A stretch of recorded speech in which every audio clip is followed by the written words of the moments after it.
Hi, Chloe. Hi. Thanks for chatting to us today. Thanks for having me. How are you feeling? How's the Fringe treating you in week 3?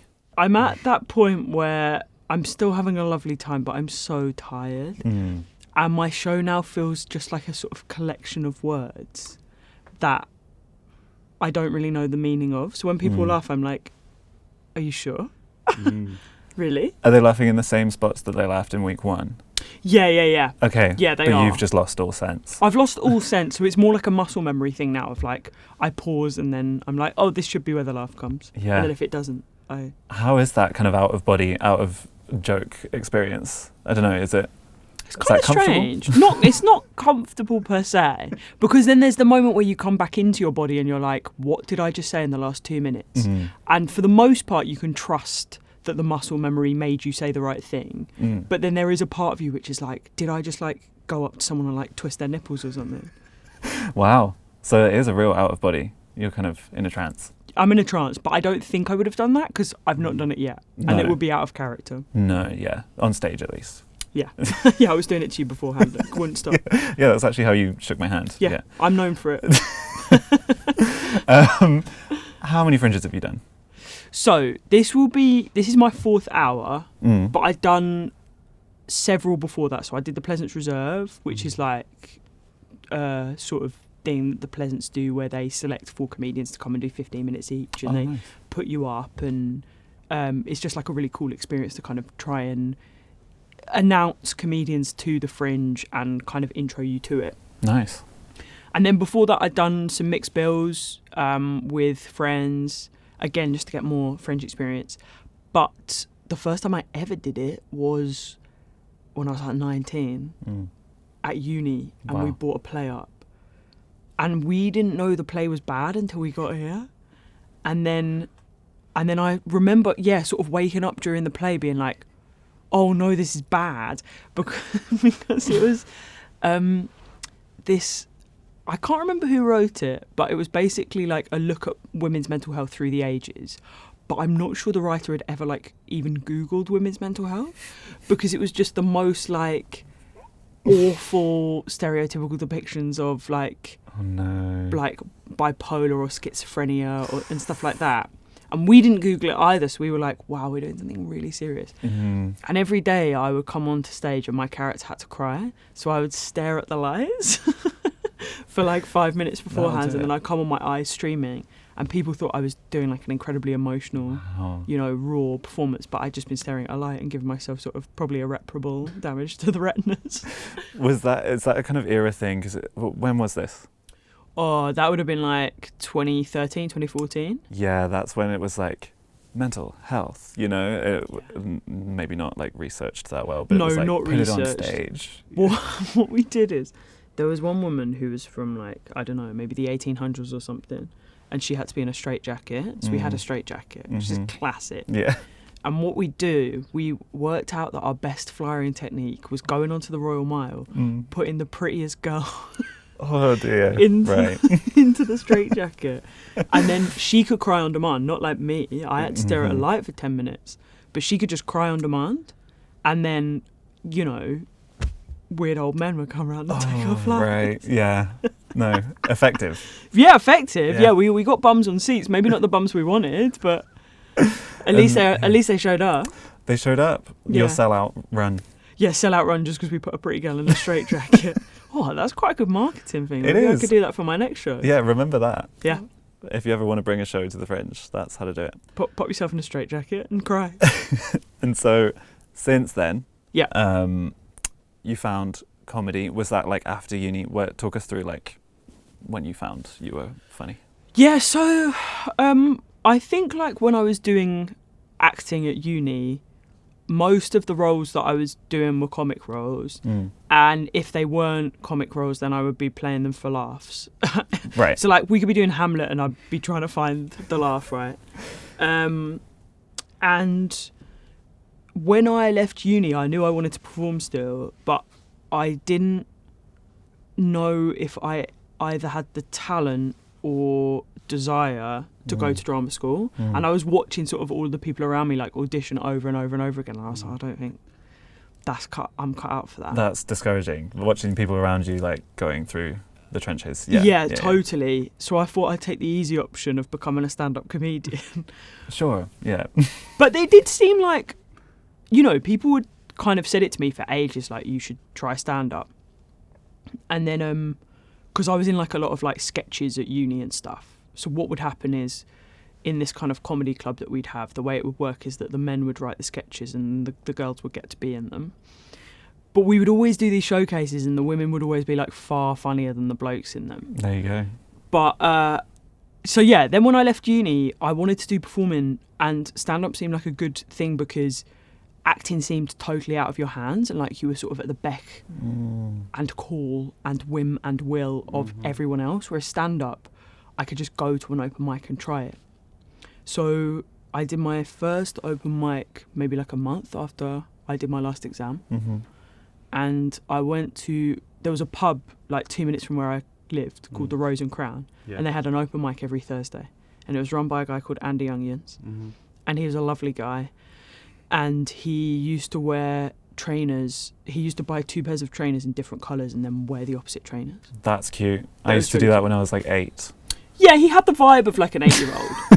Like, he's such a nice guy, but like he just has the thrill for life that an 8-year-old does. A wonderful quality. Good stuff. And I went to that to watch and went up to him at the end and was like, oh, I think I want to have a go. And he was like, I'm putting you down for next week. Nice. So then I came back next week and...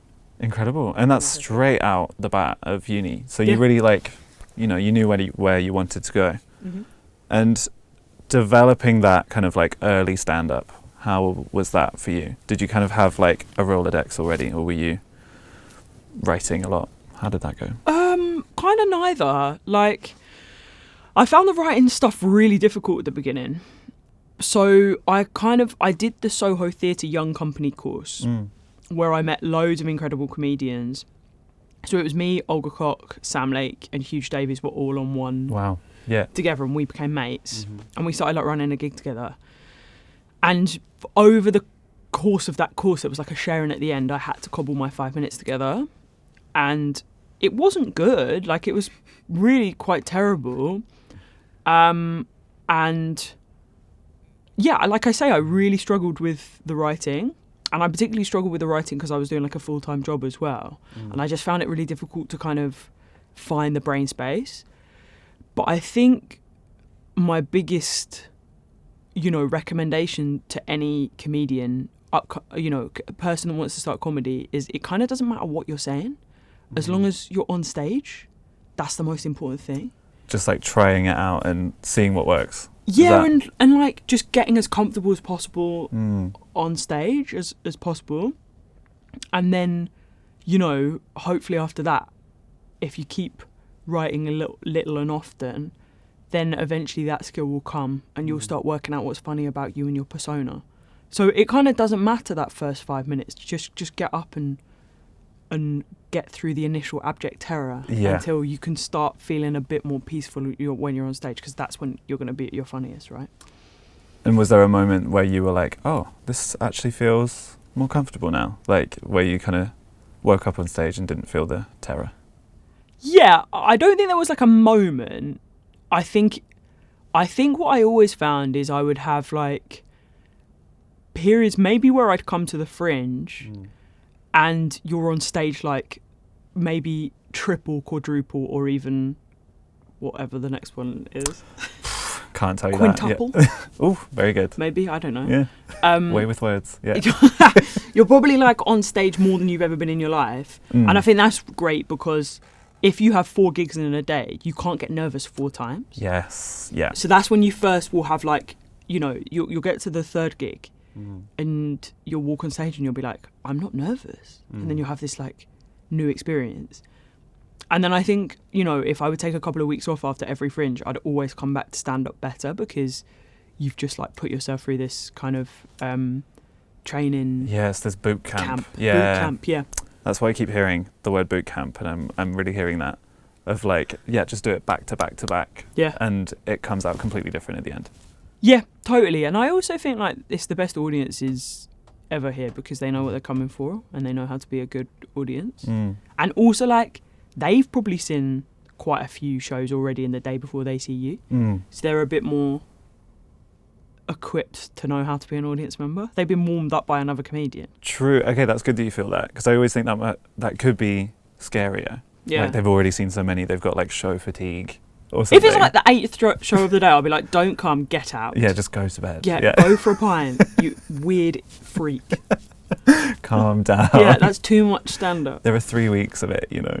But second or third show, I think great, because they're Yeah. not fatigued yet, but they're warmed up. That's ideal. And then on the performance side, how do you kind of like keep that rhythm healthy and like keep yourself focused during the Fringe? Because it is a long boot camp.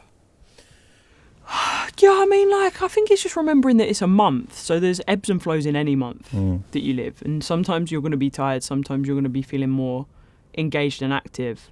So I think it's like, it's just the boring stuff. Take a couple nights off drinking. Mm-hmm. If you do drink, then maybe give yourself the day off to kind of recover, go for a walk, keep active, keep moving. Mm-hmm. At least have like 2 meals a day that are good for you and have vegetables in them. That's hard. Yeah. It's tough, but you can do it. Yeah, you can.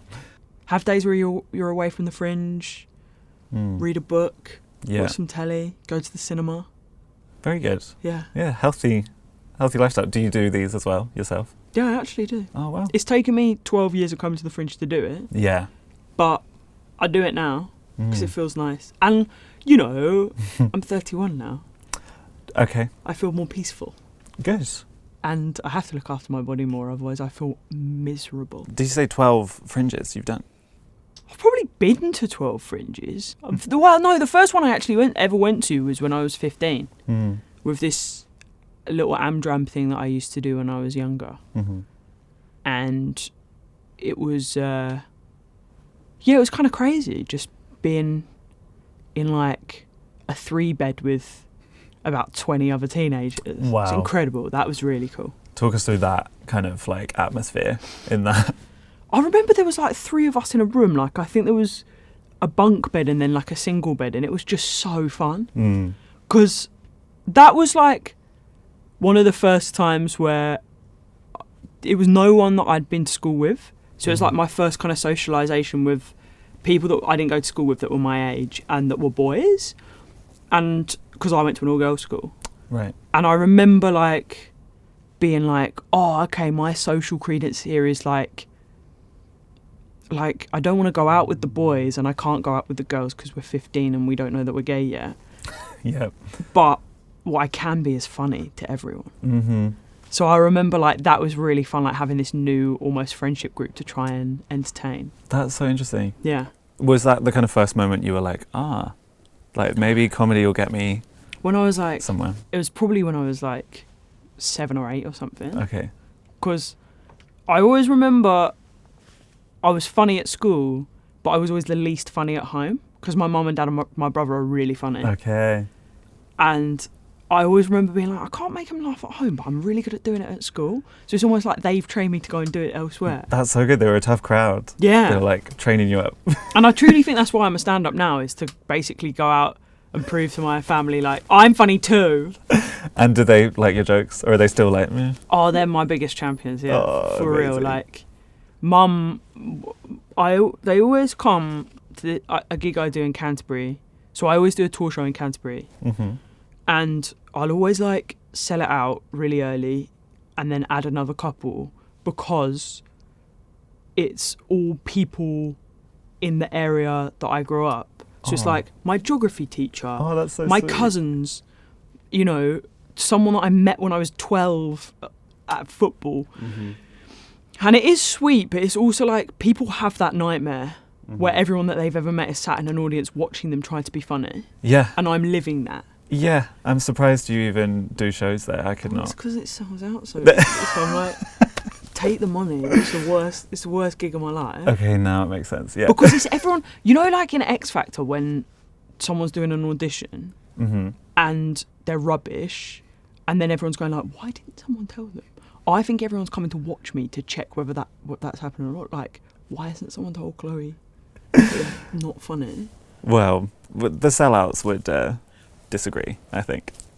Yeah, it's sold out, but like they're never good gigs. But anyway, my mum, she'll always come to that gig and she is laughing louder than anyone. And it's just the nicest thing ever. That's so good. Her supporting me in front of my maths teacher from when I was 4. Incredible. You've done your Amjam show here, you've done theatre. What keeps you coming back other than sellout shows and good reviews? But like, why here every year? It's a question I ask myself a lot because I historically have found it incredibly stressful. Not when I was doing shows that were a bit less, that had less eyes on them, because it was like mixed bills and I was just like, no one knew who I was and I was sort of like learning my craft sort of thing. That was always fun. And it was always like, I would get a month off work. I would save up all of my annual leave. I'd get a month off work and I'd go. And it was just sort of like, do the boot camp, but you party. And that was what kept me coming back because it was fun. Yeah. Just all my mates in one city. And then when I started doing hours, I think it was more of a like compulsion addiction thing. Okay. Of like, you know, the highs would make up for the lows. I don't know, I'd always sort of be like grasping to crack it because it's so scary going in thinking you haven't got a show and then thinking, oh, this is like, it feels like you're going to have exam, but your exam is going to be reviewed by all of the national broadsheets. And in front of a room of people. Yeah. Right. So it would always feel horrible, but there would always be moments where I'm like, oh, this is great, I'm actually enjoying this. And those would be moments where the gig went well, and then I went to see something good, and then I'd be having pints with my mates, and then we'd have a nice dinner. And I think this year, I've got all of this experience behind me, and I know that even if I come with a show that I'm a little bit worried about, you'll fix it in the first week. And then you get all of this amazing stuff where you just get to enjoy being in this beautiful city with all of your friends, feeling really creatively invigorated and inspired, and also having enough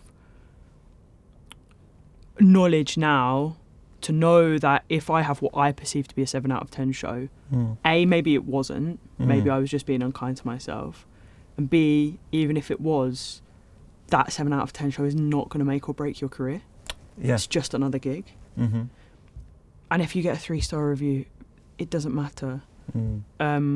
If you get a 5-star review, it doesn't matter. It also doesn't matter, right? So I think like, yeah, the thing that initially kept bringing me back was like a compulsion to kind of chase those highs, even when it was really difficult. And now it's just feeling this sense of it's the coolest place to be in the world as an artist. And everyone's here with the same goal, which is to like showcase their work and kind of reaching for something bigger and better. And yeah, there's a sort of beautiful ambition to it, I guess. Okay, so you're touching on lots of things that I want to hear about. So when you're developing material for the Fringe and like it's a week before and you're kind of like building that show that you know is going to change over the course of the 3 weeks. Yeah. What's that process like? Well, I suppose like my process of writing a show now goes like this, which is I'll probably start having ideas around November and December and then kind of like jotting them down, kind of vaguely thinking about the sorts of stuff that I would like to talk about. And at that point you can have very pie in the sky thinking where it's like, because the show exists in your head, it can be like this infinite thing with no limitations, which is like the best show that's anyone's ever written. Yeah. And then you have all of these like ideas of like what the show's going to be about. And then you start writing stuff with those ideas in the back of your mind. And I always then just try and give myself like between December and May to just come up with what do I think's funny, what's in my brain, like little routines that pop into my head, funny ideas that I'll then write into. And then I guess in May, you then have to kind of look at the show that you wanted to write versus the show that you've actually written. And then you get pulled towards that. When you get to maybe the month before the Fringe, like July, you've got the show that you've actually written, but you're still trying to keep the remnants in of like what you wanted the show to initially be about. And those bits are never as funny because they're shoehorned, and they're often like more theoretical ideas rather than stuff that's like grounded in the personal and grounded in reality. And those are always the funniest things when you're kind of talking about your experience and yourself. Because I'm not the sort of comedian that can like look at an issue and go like, here's my 2 pence worth on that. It's like, you know, there has to be some element of me within it. Right. So then the last kind of 2 weeks then is probably getting rid of the rest of that guff and just realising that you can kind of kill your darlings and just saying the funniest stuff. And then that's when you have like your sort of totally streamlined show that is all of the best bits that are left. And you've had to get rid of some really good bits, but it wasn't ultimately serving the show. So I think that last like week or 2 is just being ruthless. Yeah, the cutthroat section. Yeah. And when you're drafting ideas, or like when an idea comes to you, is that like you're alone in a room, like thinking of nothing, or you're like having a pint with a friend? Like, when do these ideas kind of bubble up? Like all of the above. Like, you might say something in a conversation and be like, actually, that's really funny, and then go and jot it down. And then I think, it's having that initial idea of like, oh, that's a funny idea, and then you go and spend the time, you know, at the desk writing. And then sometimes you'll have written for 2 hours and you've got nothing, and then it's that evening where it pops into your head and you're like, that's what it was the whole time. So I think like the hours at the desk are important, but they're not everything, because you have to go out and live and like let your brain be quiet for it to kind of be creative. Yeah, I see that. Okay, and then so having done 12 Fringes, what would your advice be to someone who's new to it or bringing a show here and doesn't know kind of like where to start or if they should? I think like it's very rare that someone comes to a Fringe and is immediately an overnight success. Yeah. There's always 8 Fringes behind them or a load of work that they've done to get there. So I think it's like, have ambition and have dreams and have a place where you want your show to go and end up. But if you don't get that there the first time, you haven't failed. If you do a show that you really love and you get an audience every day and you get to perform it every day and you feel that you've improved remarkably as a performer over the course of the month, then you've achieved a huge amount.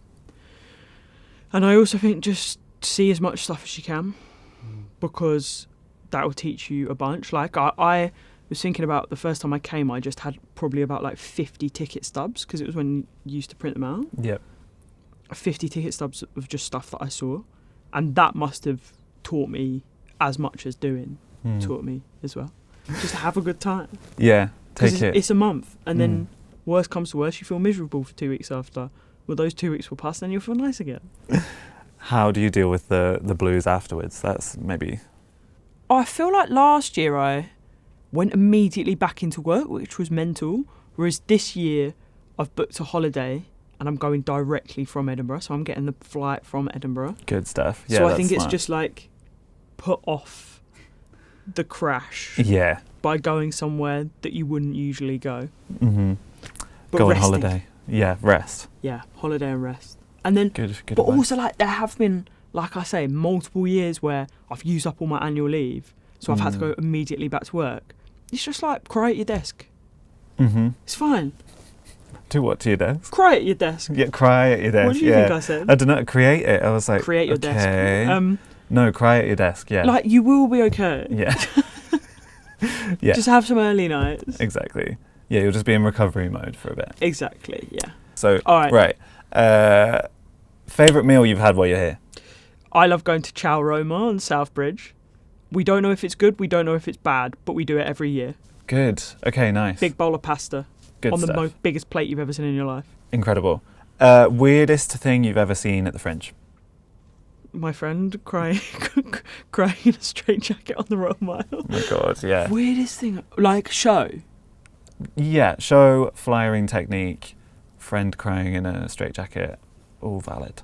I once saw a show where they played this like remixed version of Somewhere Over the Rainbow, maybe like 27 times in the whole hour. Wow. And she would just come, it was like you were all standing there and then she would come and hold your hands and then sing it into someone's face. And then that was it, 27 times. What if you don't have 27 people in the audience? Oh no, she had a full room. Well, I didn't get to do it. There were that many people in there. Okay, sure. But it was like some kind of meditative, like. I didn't really get it, but I quite liked it. I'd watch it. Yeah, I kind of zoned out by the end. Nice. Yeah. Then, speaking of songs, your favourite song to sing for karaoke? Proud Mary, Tina Turner. Good choice. Yeah. Favourite song to sing in the shower? Phantom of the Opera. Oh, wow, good. Yeah, the acoustics. And in the car, on the road? Thunderbirds Are Go by Busted. Incredible. Yeah. Good choice. Good choice. Thank you. Do you want to do a really quick final shout out to any other performances you think we should see? Sam Lake. His show is called You're Joking, Not Another One. And nice. We started together at the same time, and I feel like he's always been brilliant, but this year he's like totally matured as a performer, and he brings onto stage everything that is so totally funny about him off stage, and it also has like a beautiful point but not whacked over your head. He does it in a really funny way. Okay. Yeah. Nice. Okay, noted. Thank you. You're welcome. Thanks for chatting to us. It's been really fun. Thanks for chatting to me. It's been so fun. Best of luck with the rest of your Fringe. Thanks, and see you soon. See you soon.